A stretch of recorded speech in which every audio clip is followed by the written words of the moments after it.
Hi, host Eric here. Host talking with famous people, and I want to lay out stuff about God in a very straightforward fashion here, not being enigmatic as I tend to kind of be sometimes. It goes like this. Our understanding of belief is wrong. It's not something you possess, it's a behavior you engage in. Same thing as knowledge, except knowledge is the difference between behavior and belief and knowledge is that knowledge is more likely to align with autopilot stuff. So to say that you know something is to mean it's okay to put it on autopilot regarding that thing. You don't have to attend to it actively, and you can assume it exists that way and behave accordingly. Belief it sometimes gets into that area and sometimes it doesn't. It's kind of an arbitrary distinction between the two. But the most important thing to note is that it is behaviorally understood, if it's understood correctly or if it's understood meaningfully. To understand it something else is to mistake a belief or knowledge for a position statement. It is possible to make a position statement to affirm a position, but that's not what belief is, and that's not what knowledge is.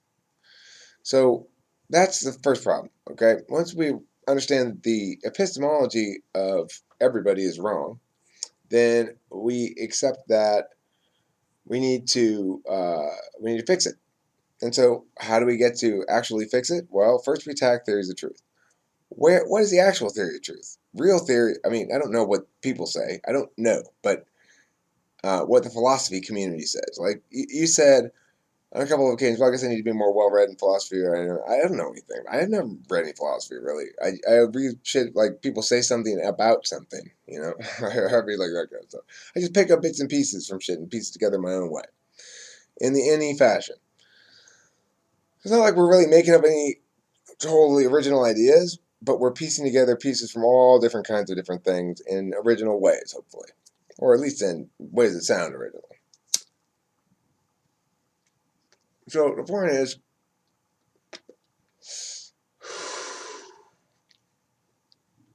um, right, truth needs to be understood as compared to intention. Without intention, there's no issue of truth at all. That all of truth is really determined by comparison to the intentionality of the agent that's expressing a statement. Remembering, of course, that truth values are an emergent function of grammar.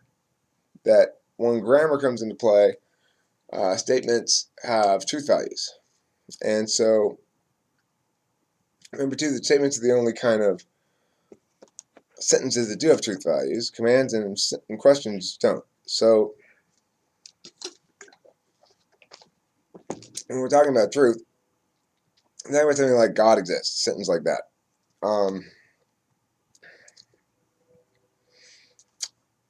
Then that's a position statement. And the neg people who want to position themselves as neg anyway, because I mean, the problem with saying that the alpha has burden to affirm here is, well, I mean, it's not really the default position, right? The default position in the status quo, the default position is not God does not exist for most people. The default position is God does exist. So why should the non-existence crowd have the neg side? They shouldn't. They should be af, right? They should have the burden of proof. But regardless, that's not the core of my argument. I just think it's a neat point. Um, anyway, yeah. So, okay. Well, now we distinguish between position statements and beliefs as behaviors. Knowledge is behavior. What does that tell us about the existence of God? Well, first of all, we need to understand that to believe in God is to position one's own life through a lens of as though a benevolent other were providing a purpose to us. In other words, as though our life were purposed by intention. Because we only understand the world through the intentional acts of other agents. or through our own meaning making. So shit happens, we understand it, it enters our field of vision or our field of recognition if and only if it's relevant to our intentional reality. We notice a rock slide if it is immediately present. We can see it, we can hear it. It intrudes upon our senses, so to speak. But if it doesn't intrude upon our senses, we only notice it if it happens to be crossing the path. Or if we're looking around with the intention of noting things in the environment. So understand that all phenomena enter our reality through the vehicle of intentionality. It's difficult for us then to conceive of ourselves not having emerged through that vehicle of intentionality, or at least it's very possible for us to imagine our lives as though they were through that vehicle of intentionality. But the intentionality would have to be some external third party, not ourselves, and obviously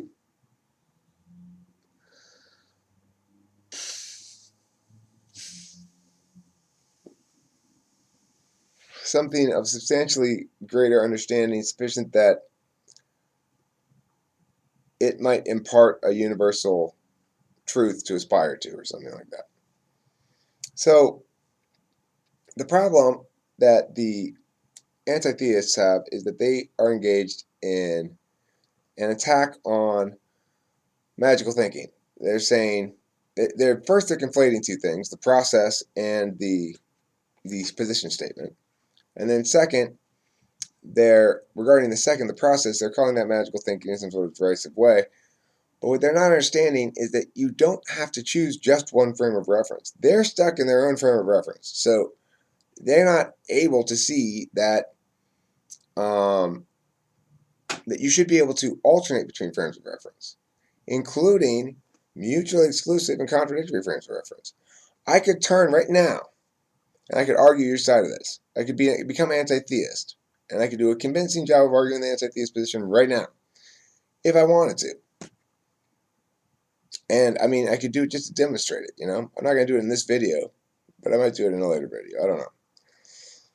The point is, switching frames of reference is important. So right now I'm in the framework management frame of reference, explaining to you that you can utilize different frames without getting stuck in them, and that they have different impacts upon your reality, and that there's no reason to limit yourself to certain tools unless you're afraid that the tool will get the better of you. ENTPs don't really need to worry about that. We're not fundamentally attached to the positions that we hold, except insofar as they are the grammatically the winning arguments. So, I mean, what I mean by grammatically is argumentation doesn't actually need all the specific words, all the specific meanings that are put into a given argument.